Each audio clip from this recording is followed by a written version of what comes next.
Salam, Ibu Bapak Guru hebat. Perkenalkan, nama saya Iwayan Eka Suharjawa.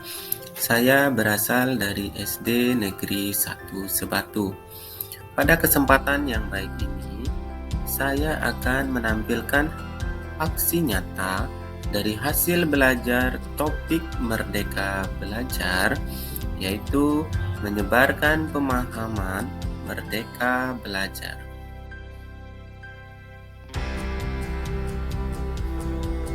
Pada topik Merdeka Belajar disajikan 5 modul. Modul yang pertama, mengenali dan memahami diri sebagai pendidik, mendidik dan mengajar, mendampingi murid dengan utuh dan menyeluruh, mendidik dan melatih kecerdasan budi pekerti, dan modul yang kelima yaitu mendidik yang mengantarkan keselamatan dan kebahagiaan.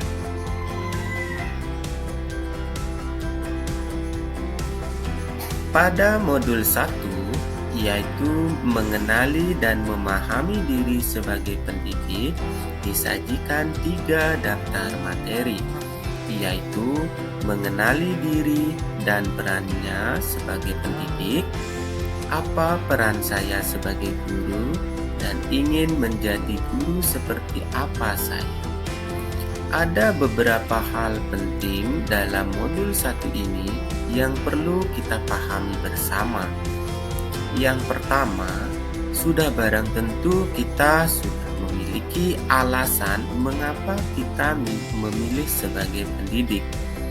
Setelah itu, kita juga harus memahami kekuatan dan kelemahan yang ada dalam diri kita dan berusaha membuat kelemahan itu berubah menjadi kekuatan dalam diri kita dengan cara mengembangkan kapasitas diri seperti mengikuti pelatihan-pelatihan guru baik secara daring maupun luring.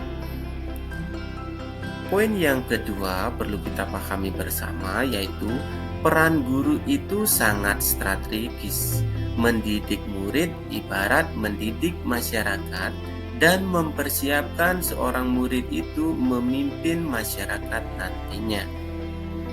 Membuat murid menjadi manusia yang merdeka sesuai dengan kodratnya. Guru hendaknya bisa menjadi contoh, baik tingkah laku, sikap, maupun tutur katanya. Guru selalu harus menuntun tumbuh kembang murid sesuai dengan kodratnya. Dan juga sebagai guru itu tidak boleh kita menutup diri, kita harus membuka diri dan adaptif terhadap perubahan-perubahan yang ada guna perbaikan praktik pembelajaran. Pada modul yang kedua, yaitu mendidik dan mengajar, disajikan 3 materi. Yang pertama, mendidik menyeluruh, pendidikan selama 1 abad, dan yang ketiga, menjadi manusia utuh. Poin penting yang perlu kita pahami bersama yaitu pendidik itu ibarat seorang petani, yaitu menuntun dan menjaga tumbuh kembangnya murid. Pendidik tidak berwenang untuk merubah kodrat murid yang telah mereka bawa dari sejak lahir. Sebagai seorang guru atau pendidik, kita harus mendorong terjadinya kolaborasi, baik antar siswa, antar guru dan siswa, maupun antar guru.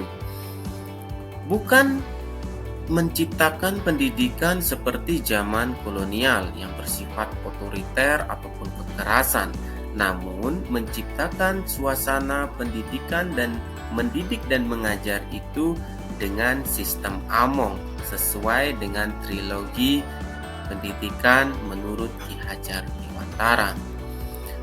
Juga tidak menekankan pada ranah kognitif tetapi humanis, yaitu menyeluruh semua aspek dan menekankan pada menggerakkan kekuatan lahir batin murid dan kemerdekaan belajar murid. Mendidik itu memenuhi kebutuhan murid untuk mencapai manusia merdeka secara lahir maupun batin yang tidak bergantung pada kepada orang lain. Jadi murid itu bisa berdiri di atas kekuatannya sendiri. Semuanya itu berorientasi, pendidikan dan pengajaran itu untuk kebutuhan dan potensi murid, serta bukan sekadar untuk mengajarkan kompetensi yang direncanakan saja. Pada modul ketiga, yaitu mendampingi murid dengan utuh dan menyeluruh. Materinya ada dua, yaitu kodrat murid dan trikon. Murid dipercaya sudah memiliki kodrat dari sejak lahir, yaitu kodrat alam dan kodrat zaman. Kodrat alam berkaitan dengan lingkungan tempat tinggal murid, seperti kearifan lokal atau sosial budayanya. Kodrat zaman berkaitan dengan masa saat murid menempuh pendidikan. Kodrat alam dan kodrat zaman ini bersifat dinamis seiring berubahnya waktu. Asas untuk perubahan yang dinamis ini dikenal dengan asas trikon oleh Ki Hajar Dewantara, yaitu kontinu, konvergen, dan konsentris. Jadi perubahan ini juga bisa diadopsi pada proses pembelajaran di kelas. Kontinu artinya berkesinambungan, konvergen artinya mengambil dari berbagai sumber luar, dan konsentris artinya tetap berdasarkan kepribadian kita sendiri. Pada intinya, guru itu harus bersifat terbuka, adaptif, namun memperhatikan kearifan sosiokultural daerah itu sendiri.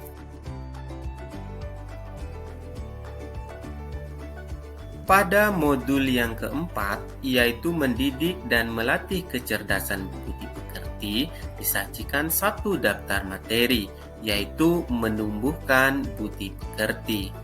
Budi pekerti atau watak atau jiwa manusia merupakan perpaduan gerak pikiran, perasaan, kehendak atau kemauan sehingga menimbulkan tenaga, cipta, rasa, dan karsa.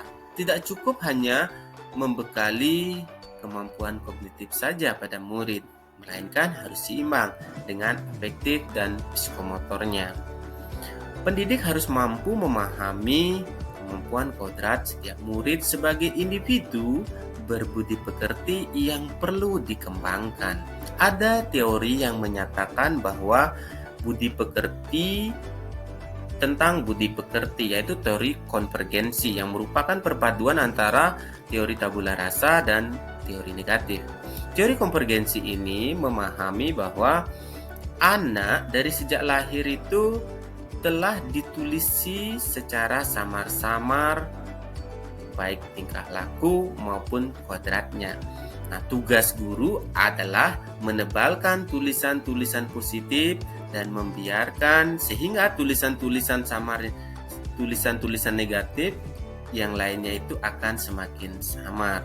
Artinya juga tugas guru itu mengendalikan tabiat asli atau watak biologis seperti rasa takut, malu, kecewa, iri, berani, egois, dan yang ditebalkan dari tulisan-tulisan yang sudah dibawa oleh seorang murid, setiap murid itu adalah watak baik seperti kecakapan berpikir dan memahami. Itu menurut teori konvergensi. Berikutnya, modul yang terakhir yaitu modul kelima, pendidikan yang mengantarkan keselamatan dan kebahagiaan. Ada dua daftar materi, mengantarkan murid selamat dan bahagia, dan menciptakan lingkungan pembelajaran terbaik murid. Ada beberapa hal yang perlu kita pahami bersama pada modul ini. Yang pertama, mendidik itu seharusnya sesuai dengan kebutuhan, potensi, dan gaya belajar murid. Jadi, perspektif pendidik itu tidak selalu sama dengan perspektif murid. Kita sudah merasa baik dan benar mengajar, belum tentu juga murid itu menerima dengan baik dan benar apa yang telah kita ajarkan. Pendidik hendaknya menciptakan pembelajaran bermakna, memberikan materi yang bermanfaat dalam kehidupan sesuai kodrat alam dan zamannya, serta menggunakan beragam alat pengukuran. Fungsi pendidikan mempersiapkan murid siap hidup dan mengisi zaman dengan selamat dan bahagia. Pendidikan itu menekankan guru itu sebagai among, yaitu seperti sistem among dengan trilogi pendidikan menurut Ki Hajar Dewantara, yaitu Ing Ngarso Suntulodo, Ing Madyo Mangunkarso, dan Tut Wuri Handayani. Bagaimana kita sebagai pendidik itu di depan bisa memberikan contoh, di tengah bisa membangun semangat, dan di belakang kita bisa memberikan dorongan kepada murid kita. Poin berikutnya yang perlu kita pahami dalam modul ini adalah kita harus menjadikan pembelajar murid kita itu pembelajar sesuai abad ke-21. Yang salah satu kompetensi yang hendaknya dimiliki adalah kemampuan memecahkan masalah, kemampuan kognitif, dan sosial emosionalnya. Di dalam mengantarkan keselamatan dan kebahagiaan murid-murid kita itu, seharusnya kita membimbing murid kita itu guna menemukan kesadaran bahwa gotong royong atau kerjasama penting dan sangat bermanfaat. Dan juga yang dampak lainnya itu adalah memperbaiki budaya bangsa Indonesia.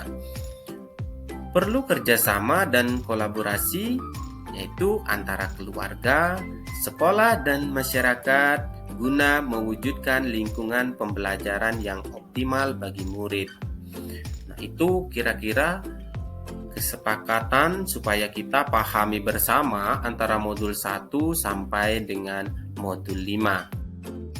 Nah, dari hasil belajar yang telah saya lakukan, saya memberikan refleksi, yaitu refleksi saya pertama, saya mengetahui bahwa bagaimana seharusnya menjadi guru, memandang murid, dan memperlakukannya. Yang kedua, saya memahami bahwa diri saya perlu perbaikan dalam melaksanakan praktik pembelajaran. Ada motivasi untuk berubah ke arah yang lebih baik. Menjadi pendidik sesuai dengan filosofi Ki Hajar Dewantara. Dapat berbagi praktik baik dengan rekan guru. Dan yang berikutnya, lebih meningkatkan pemahaman karena dapat merefleksikan kegiatan praktik mengajar selama ini bersama dengan guru-guru di sekolah. Dari proses menyebarkan pemahaman, refleksi saya, yang pertama itu bagian yang mengubah diri saya adalah pemahaman terhadap bagaimana seharusnya menjadi guru dan bagaimana seharusnya memandang dan memperlakukan murid sesuai dengan kodratnya. Hal yang akan saya lakukan yaitu melaksanakan praktik pembelajaran yang berorientasi sesuai pada kebutuhan dan gaya belajar murid sesuai kodratnya, serta terus mengisi diri guna perbaikan pribadi sebagai pendidik. Nah, sekian kira-kira pemahaman dari hasil belajar PIK Merdeka Belajar yang saya lalui dan juga menyebarkan pemahaman kepada guru-guru yang lain. Nah, di akhir ini saya harapkan Bapak Ibu setelah menonton video memberikan umpan balik pada Google Form yang linknya saya bagikan di kolom deskripsi video ini dengan pertanyaan-pertanyaan yang sudah disediakan. Sekian Bapak Ibu, kurang lebih pemaparan saya pada video ini, aksi nyata ini. Saya mohon maaf. Terima kasih. Salam Ibu, Bapak, Guru.